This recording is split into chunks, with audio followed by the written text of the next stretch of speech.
Assalamualaikum warahmatullahi wabarakatuh. Saya Muhammad Syarul Amin bin Ilham.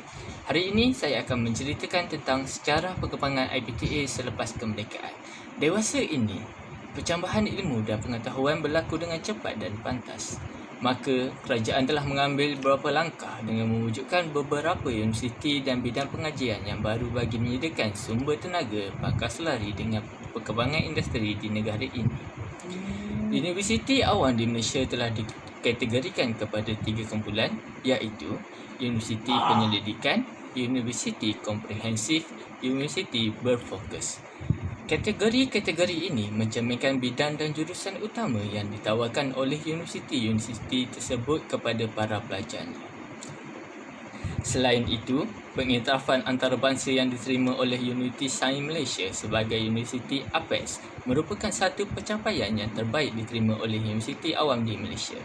Dengan pencapaian ini, Malaysia telah mengorak langkah menjadi pusat kecemerlangan pengajian tinggi serantau menjelang 2020. Pertubuhan universiti-universiti IPTS yang semakin pesat membuatkan universiti awam perlu berdaya saing untuk menghasilkan modal insan yang sentiasa berdaya saing dan berpengetahuan luar bagi membantu dalam meningkatkan lagi ekonomi serta pembangunan negara seiring dengan teras 4 dalam pelan strategi pengajian tinggi negara, iaitu memperkasakan institusi pengajian tinggi. 3. Jadi di sini saya akan menerangkan sejarah perkembangan IPTA selepas merdeka. Perkembangan sistem pendidikan di Malaysia selepas merdeka bermula pada tahun 1963 hingga 1975. Tahap pertamanya antara 1963 hingga 1965 menekankan pelaksanaan atau pelajaran 1961. Antara yang dilaksanakan dalam tahap pertama ini termasuklah pemansuhan peperiksaan masuk sekolah menengah 1964, penumbuhan sistem pendidikan aneka jurusan 1965 dan penumbuhan pusat latihan daerah. Tahap kedua antara 1966 hingga 1970 pula dilaksanakan di bawah rancangan Malaysia Pertama yang digubal untuk menyelesaikan masalah ekonomi dan sosial yang timbul pada masa itu. Antara yang dilaksanakan dalam tempoh ini termasuklah penubuhan sekolah menengah teknik dan vokasional, penyelarasan sistem pendidikan melalui polisi pendidikan kebangsaan serta penubuhan lembaga peperiksaan Malaysia. Tahap ketiga pula iaitu pada tahun 1971 hingga 1975 merupakan pengubahsuaian sistem pelajaran dan latihan untuk memenuhi keperluan-keperluan perkembangan ekonomi serta mengeluarkan lebih ramai tenaga kerja mahir bagi melancarkan pelaksanaan dasar ekonomi baru. Antara yang ditekankan ialah peranan pendidikan dalam perpaduan iaitu dalam rancangan Malaysia Kedua, penubuhan rukun negara dan pusat pengajian sains. Dalam jangka waktu ini, ideologi negara bagi sistem pendidikan adalah rukun negara dan tumpuannya adalah sejajar dengan pembangunan negara. Aspek yang sangat penting dalam pendidikan iaitu berkaitan dengan etika turut ditekankan dalam rukun negara iaitu kesopanan dan kesusilaan. Aspek ini sering diaplikasikan dalam banyak mata pelajaran yang diajar di sekolah-sekolah bagi mewujudkan para pelajar yang tinggi moral dan etika mereka.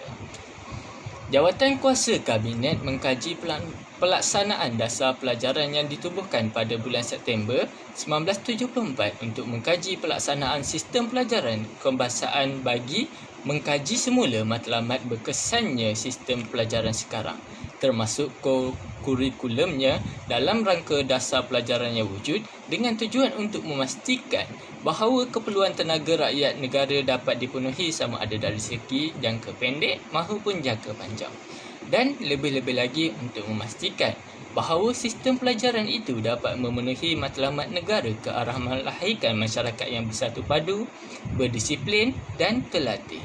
Sumber Education in Malaysia 1980.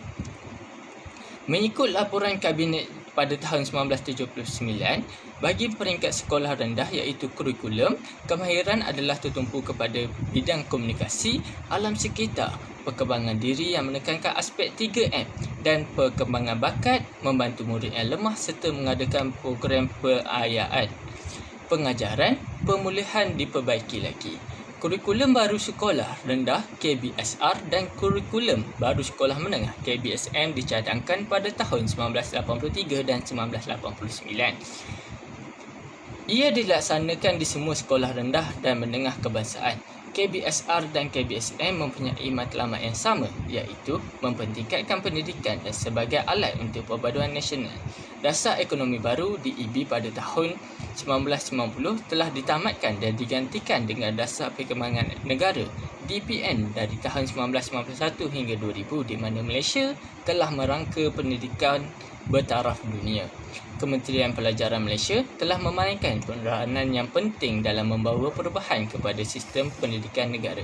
Misi kementerian ialah membangunkan sistem pendidikan yang berkualiti dan bertaraf dunia, di samping memperkembangkan potensi individu sepenuhnya dan memenuhi aspirasi negara. Pada tahun 2007, Tun Abdul Wahab Ahmad Badawi telah melancarkan Pelan Induk Pembangunan Negara PIPP pada tahun 2006 hingga 2010 yang bertujuan untuk melonjakkan tahap kecemerlangan sekolah, melahirkan rakyat Malaysia yang berilmu pengetahuan, berakhlak mulia, bertanggungjawab, berkemampuan dan dapat mengangkat semula imej pendidikan negara di mata dunia.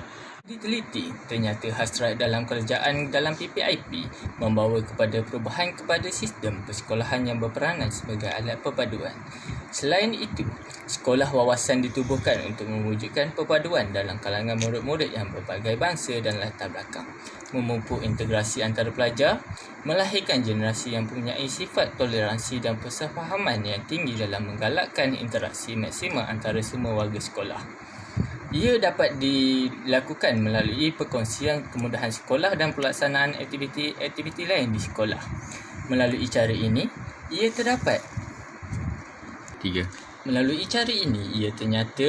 dapat membawa kesedaran yang tinggi kepada masyarakat tentang pentingnya perpaduan dan perlu dipupuk sejak dari kecil lagi. Kewujudan sekolah bestari dan kluster juga menjadi perintis perubahan kepada sistem pendidikan di Malaysia. Sekolah bestari merupakan sekolah yang ditubuhkan dengan teknologi canggih, dengan pengetahuan kurikulum yang akan selari dengan perkembangan pesat dalam era sains dan teknologi.